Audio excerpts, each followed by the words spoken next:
El mundo quichua siempre estuvo dividido en dos, complementarios y contrarios. Empezó con la rivalidad entre Chincay y Cusco, y esta lógica dual duraría hasta su colapso antes de la conquista española. Pero el pueblo quichua entendió a la rivalidad más que como confrontación, como mecanismo de fortalecimiento y de construcción. Este pueblo logró hacer de la discrepancia con los demás su mecanismo de autoafirmación.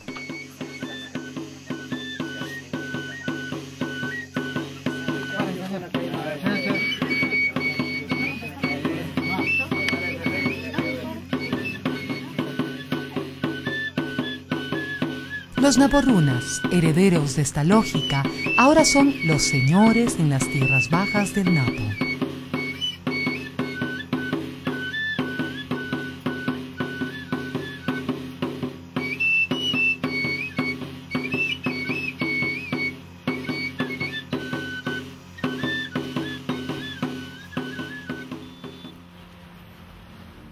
Estamos en el centro del Coca, ciudad que nació como un campamento ligado a las tareas de explotación de caucho y de hidrocarburos. Junto con los primeros conquistadores y colonos, llegaron a estas tierras los indígenas, que haciendo de guías utilizaron la lengua quichua como lengua franca, misma que era usada desde hace siglos en los procesos de comercio e intercambio que se daban entre los pueblos amazónicos y los de la Sierra Andina. Es mucho más lógico suponer que el pueblo naporruna, hombres del Napo en su traducción textual, no sea otra cosa que la suma de un sinfín de pueblos y naciones amazónicas que asumieron la lengua quichua, unas veces como estrategia de comercio y supervivencia, y otras por imposición de los primeros conquistadores y las misiones evangelizadoras. De esta forma, los naporrunas se transformaron en herederos de una lengua que consolida el imperio más grande de América, y siguiendo esa lógica, herederos de un código lingüístico que encierra sabiduría y poder.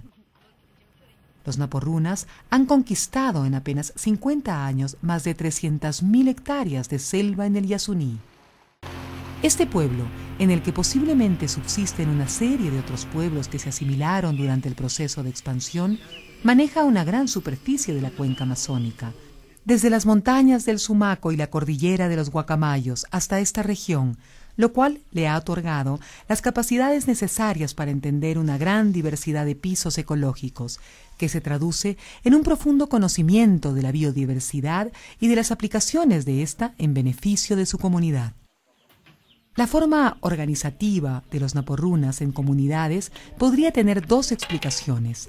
La primera relacionada con el proceso de desplazamiento hacia la Amazonía, forzados por el proceso de expansión estatal, lo que obligó a estos grupos humanos a generar mejores condiciones de su adaptación con el proceso expansionista desde otras regiones.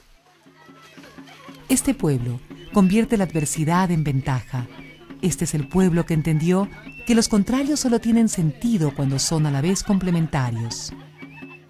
Noche en la comunidad. Aquí en la selva existen dos tiempos de acción, bajo el sol y bajo el manto oscuro de la noche, y en esta comunidad naporruna la dualidad es evidente. Los Yachac naporrunas son famosos y sin duda son poderosos. De las lianas o las enredaderas se saca la ayahuasca, con la que se prepara la infusión alucinógena que se usa en las ceremonias chamánicas. Existen varias especies y subespecies de la ayahuasca. La lógica taxonómica occidental no tiene mucho que ver con la forma taxonómica o de ordenamiento que los naporrunas usan. Así, muy probablemente, terminan llamando a una gran cantidad de especies diferentes de plantas con un nombre genérico, aun cuando conocen perfectamente que tiene usos diferentes. El conocimiento científico y el saber son dos cosas diferentes. La selva bulle de especies, tan grandes como la guanta, o tan pequeños como una hormiga. Pequeños gusanos que pueden comerse, plantas que curan o que matan, fibras con las que se podría amarrar un buque.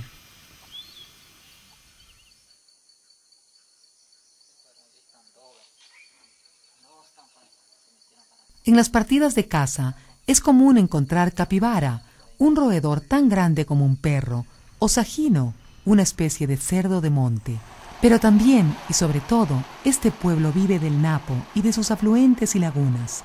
Allí pescan todas las variedades de peces que este ecosistema les entrega. Son expertos pescadores de pirañas y pacos, del inmenso paiche y de una infinidad de bagres, a los que en general los hacen en forma de maitos, envueltos en hojas de heliconias y asados o en olla.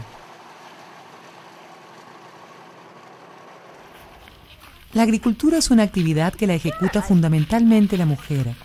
Como en todos los pueblos, la división del trabajo tiene una carga simbólica.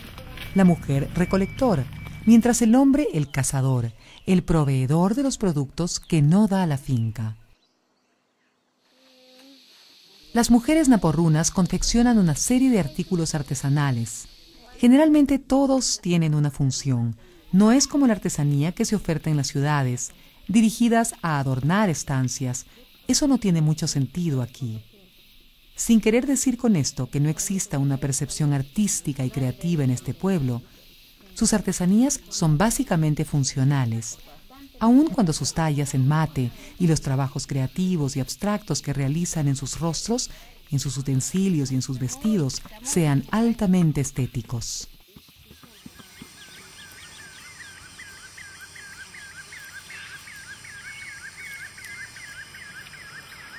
El guía nos ofrece una cena llena de elementos que hemos visto en la selva. La adaptación que los naporrunas han logrado es notable. La selva no es un paraíso lleno de alimentos. En realidad son escasos y solo los pueblos que lograron adaptarse han podido sobrevivir a esta escasez. Sin embargo, todos los pueblos de la selva mantienen dietas equilibradas.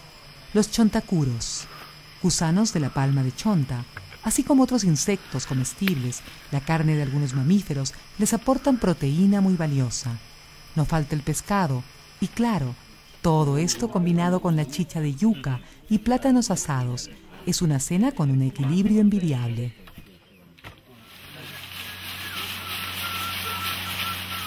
Por la noche se realiza el ritual de la ayahuasca. Para eso se preparan con un régimen de poca alimentación y mucha agua.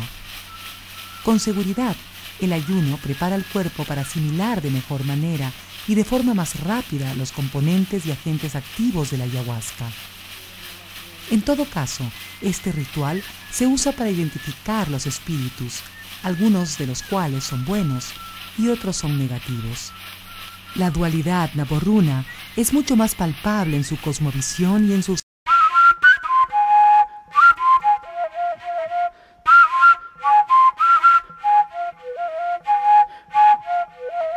El pueblo naporruna y la infinidad de pueblos que lo conforman tienen un parecido absoluto, casi simbiótico con el Napo. Durante los últimos 500 años se han visto obligados a cambiar y adaptarse. El cambio mismo es parte fundamental de su identidad, como el Napo, padre que nutre y fertiliza la madre tierra, cambiante y móvil. Los naporrunas son una suerte de Napo cultural.